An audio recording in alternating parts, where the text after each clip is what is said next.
as Christian, paano ba totoo natin na-experience the true joy?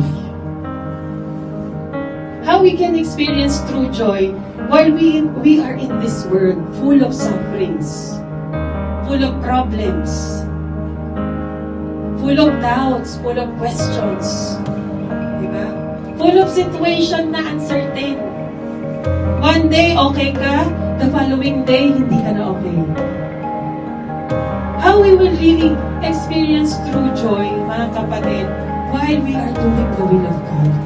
Number one, for you to experience the true joy, the true essence of this Christmas, mga kapatid, the true joy na pwede nating maramdaman bilang mga Kristiyano. Number one, ano nga yun?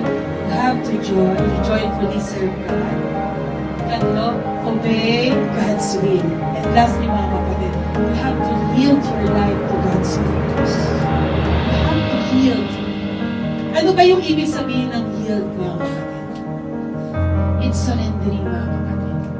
Yielding means surrendering everything sa buong Diyos. That Lord, gusto kong maglingkod ng may kaligayahan. Gusto kong maglingkod sa iyo ng buong buo, ng may kabanalan. Pero meron siyang nire-require. You have to obey His will. And for you to do His will, mga kapatid, you have to yield.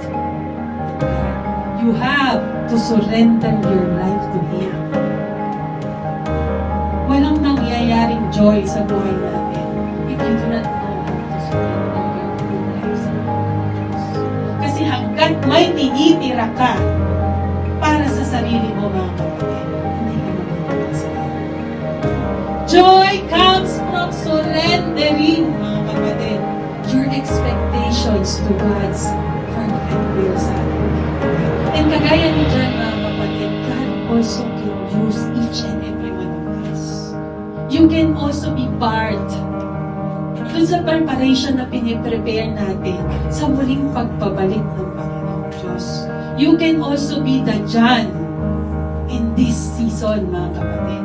Pwede ka rin maging John. Yes, nandun ka sa situation ngayon ng buhay mo na nahihirapan ka. You're in a prison situation of your life. Meron kang hindi maintindihan sa buhay mo. May mga questions ka sa Panginoong Diyos that you are doubting.